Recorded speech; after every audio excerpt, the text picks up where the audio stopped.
Hello. There you are.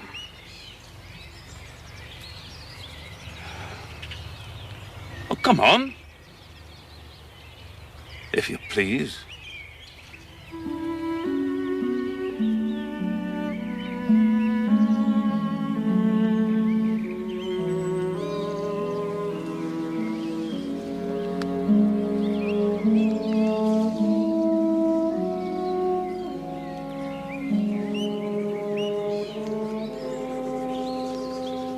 And this is Jane Eyre.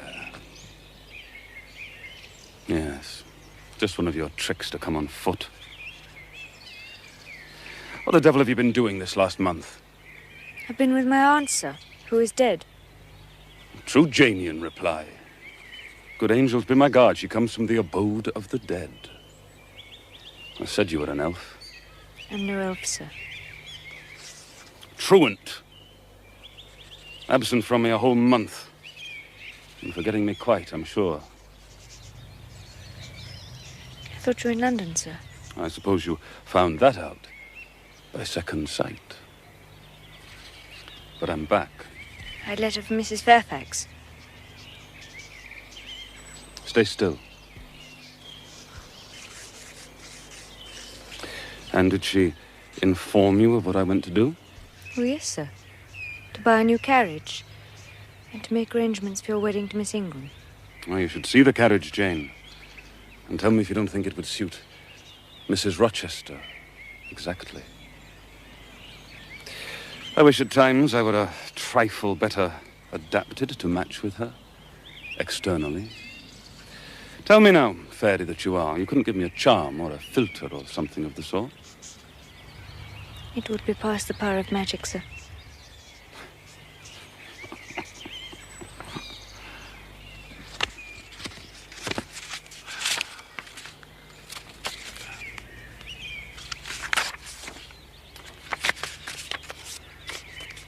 Off with you, then. Go and stay your weary little wandering feet at a friend's threshold.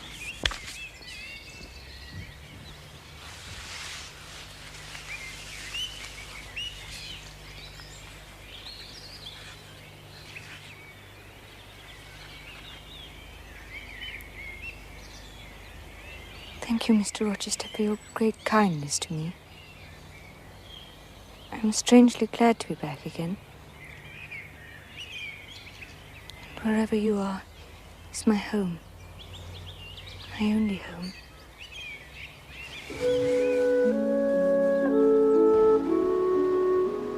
A fortnight of dubious calm followed. Nothing was said of the master's marriage. I saw no preparations. Mrs. Fairfax knew nothing. Strangest of all, he never rode over to Ingram Park. Then one morning he summoned me to the drawing room.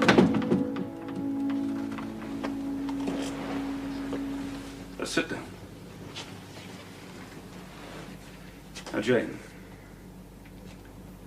Thornfield is a pleasant place, is it not? Yes, sir. And you must have become, in some degree, attached to the house? I am indeed, sir. And to that foolish little child, Adele. Even to simple Dame Fairfax. I have an affection for them both, sir. And would be sorry to part with them? Yes, sir. Pity. It's always the way. No sooner are you settled in a pleasant resting place than you must rise and move on. Must I leave Thornfield, sir? Yes, I'm sorry, Jane. I believe indeed you must. I shall be ready when the order comes, sir. It is come now. Then you are to be married? Exactly. Precisely. With your usual acuteness, you have hit the nail straight on the head. Soon, sir?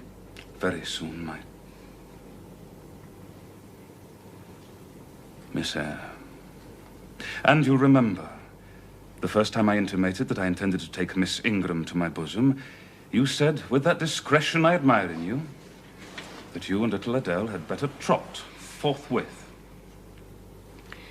I shall seek another situation immediately, sir. In a month, I hope to be a bridegroom. In the interim, I will myself look out for employment for you. I'm sorry to put you to any kind of trouble. No need to apologize. You've done your duty well. You have a sort of claim upon me. Indeed, I had heard of a situation that may suit. The 5 daughters of a Mrs. Dionysius O'Gall in Western Ireland. Ireland? Oh, you like Ireland, I think. They're very warm-hearted people there, they say. But it is so far away. From what?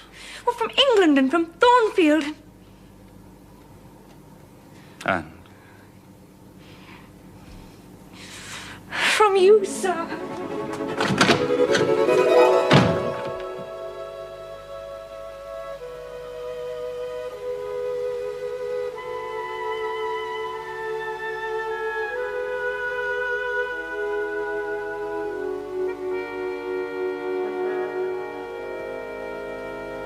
We've been good friends, Jane. Have we not? Yes, sir. And then we shall sit together in peace tonight. Even if we should be destined never to do so again. It's a long way to Ireland. I'm sorry to send my little friend on such weary travels, but if I cannot do better, how's it to be hoped?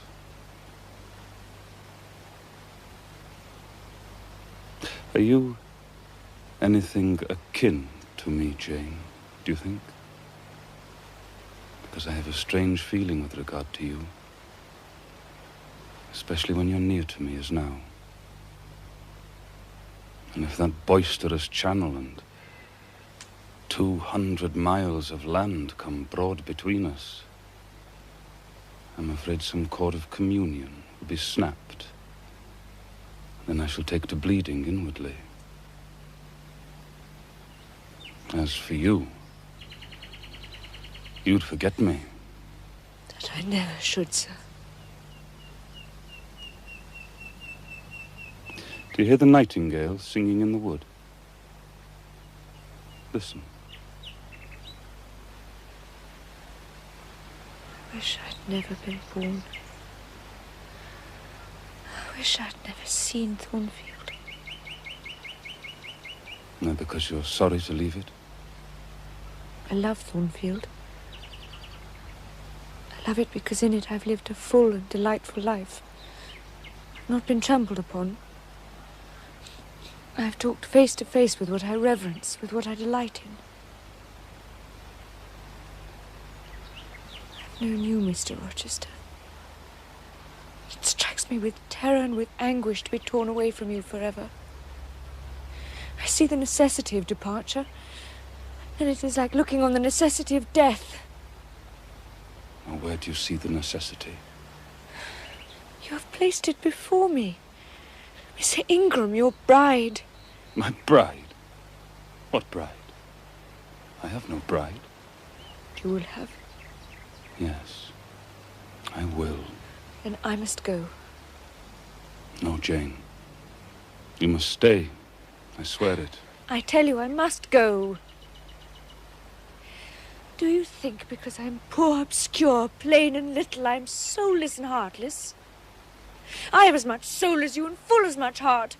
And if God had blessed me with some beauty and much wealth, I would have made it as hard for you to leave me now as it is for me to leave you.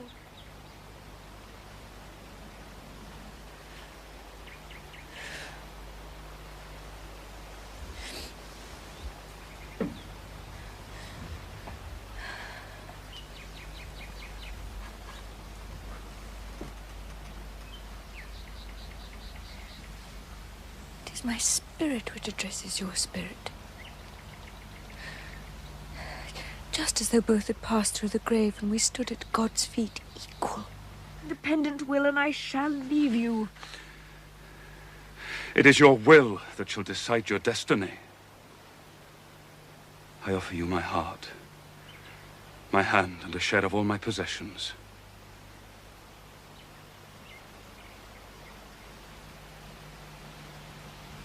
You play a farce with me. I ask you to pass through life at my side, to be my second self and best earthly companion. Come, Jane. Come hither. Your bride stands between us. My bride is here, because my equal is here. And my likeness. Jane, will you marry me? Do you doubt me, Jane? Entirely. You have no faith in me? Not a whit. Am I a liar in your eyes? What love have I for Miss Ingram? None, and that you know. What love has she for me? I shall never marry that mercenary. You strange, you almost unearthly thing.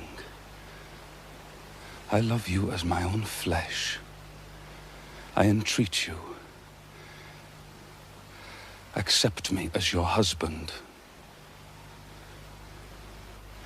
Jane, I must have you for my own. Entirely my own. Will you be mine? Accept me. Marry me. Mr. Rochester, let me look at your face.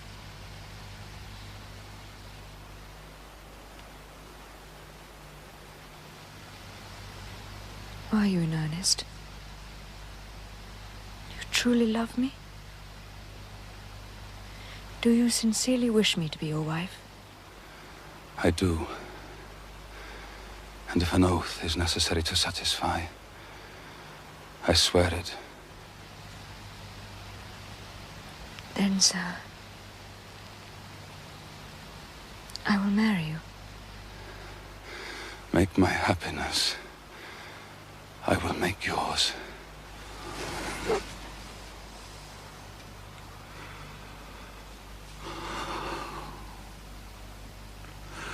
God pardon me, and man meddle not with me. I have her and will hold her. Edward, there is no one to meddle.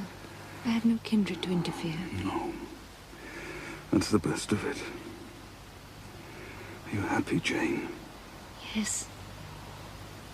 It will atone. It will atone. My love and constancy will expiate. God will judge me kindly. For man's opinion, I defy it. Edward?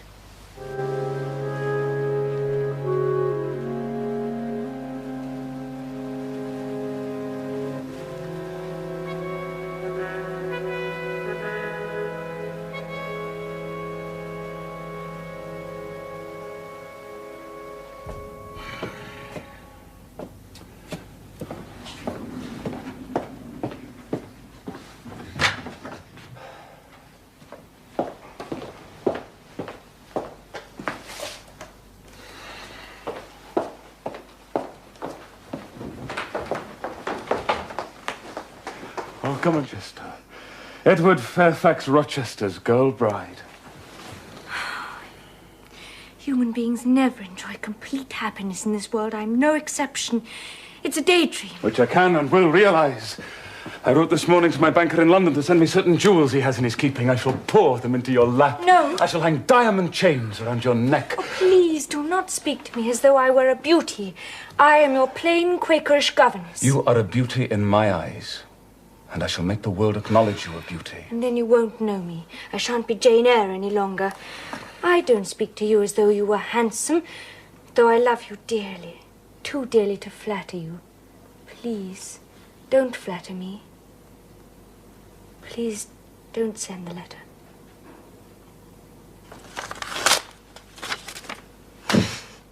But you must ask me for something else. Very well. My curiosity is much piqued on one matter. What? Curiosity is a dangerous petition, Jane. Why did you go to such pains to make me believe you wished to marry Miss Ingram? Is that all? Thank God it's no worse. Well, I confess, even though I risk rousing that fiery indignation of yours that I wanted to make you as madly in love with me as I was with you, I tried to arouse your jealousy. That was a burning shame, sir. Did you not think of Miss Ingram's feelings? Miss Ingram's feelings were no more than pride and greed. She was glad to be rid of me. You have a curious, designing mind, Mr. Rochester. Well, my principles were never trained, Miss Eyre.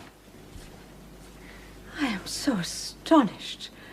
I hardly know what to say to you, Miss Eyre. Have you accepted him? Yes. I could never have thought it. He means to marry you? He tells me so. Well, it passes me. Well, no doubt it is true, since you say so. There are 20 years of difference in your ages. He might almost be your father. Oh, no, indeed, Mrs. Fairfax. And no one who saw us together would suspect it for an instant.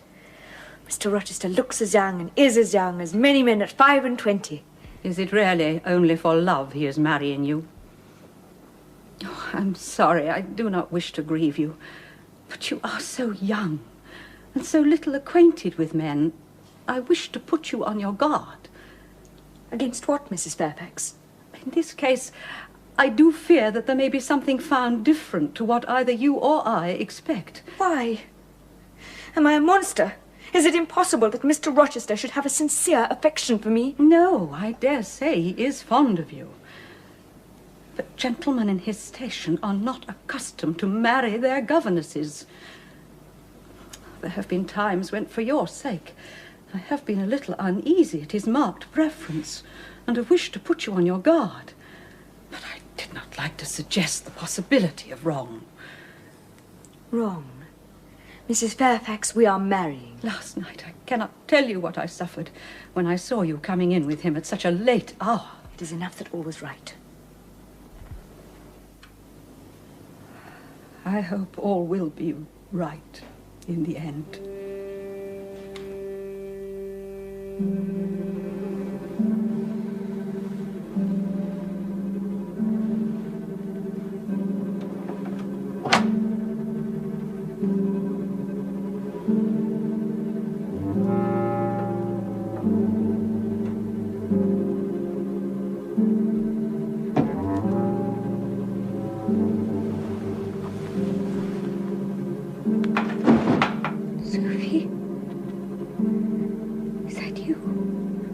What are you doing?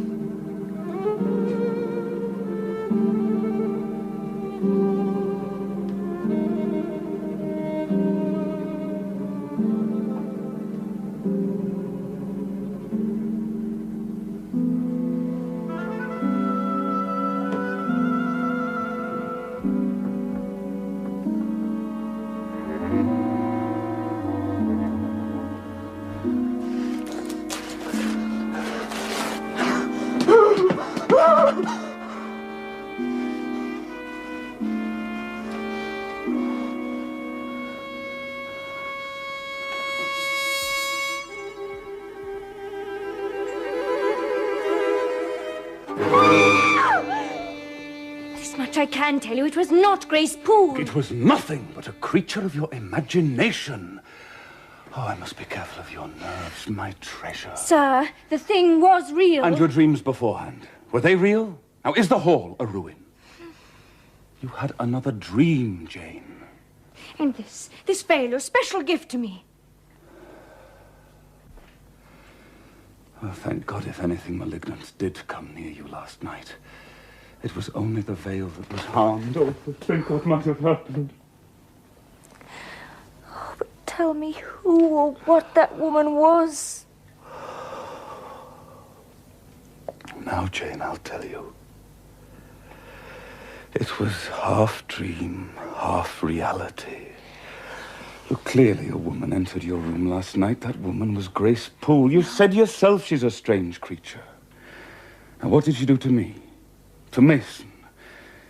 You were between sleeping and waking. You were feverish, almost delirious after that dream, and you saw her in a goblin shape. Horrible features, quite different to her own. You had a nightmare, Jane. But the spiteful tearing of the veil is real, and it is like her.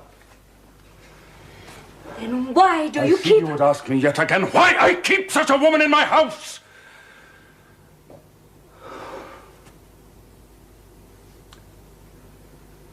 When we are married a year and a day, I will tell you. Not before.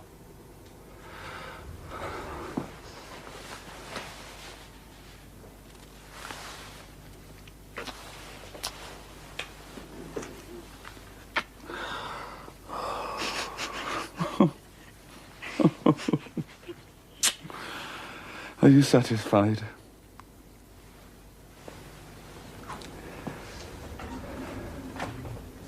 Oh, wait. Doesn't Sophie sleep with Adele in the nursery? Yes. You'd better share it with them tonight, Jane. I will do so gladly. And lock the door on the inside. Sleep well. No nightmares tonight, dearest. Dream of happiness.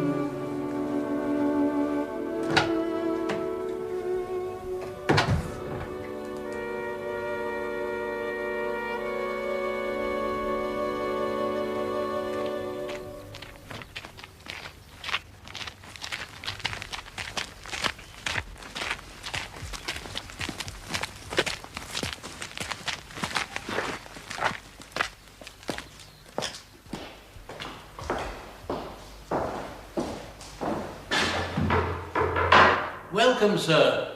Welcome, madam. Would you kindly come up to the communion rails?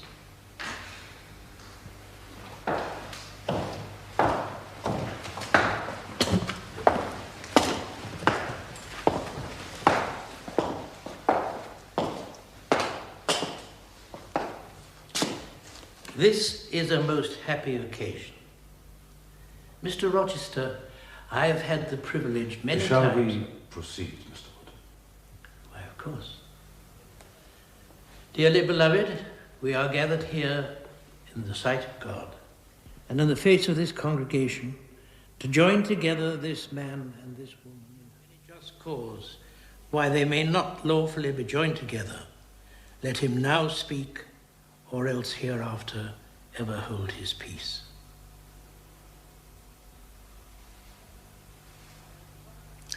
I require and charge you both, as he will answer at the dreadful day of judgment, when the secrets of all hearts shall be disclosed, that if either of ye know any impediment why ye may not lawfully be joined together in matrimony, ye do now confess it.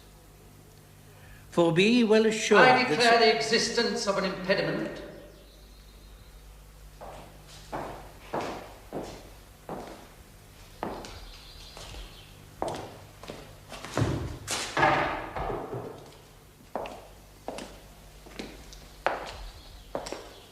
Marriage cannot go on. Proceed. I cannot proceed without some inquiry as to what has been said. I'm in a condition to prove my allegation. An insuperable impediment to this marriage exists. Please explain, sir. It consists in the existence of a previous marriage. Mr. Rochester has a wife now living.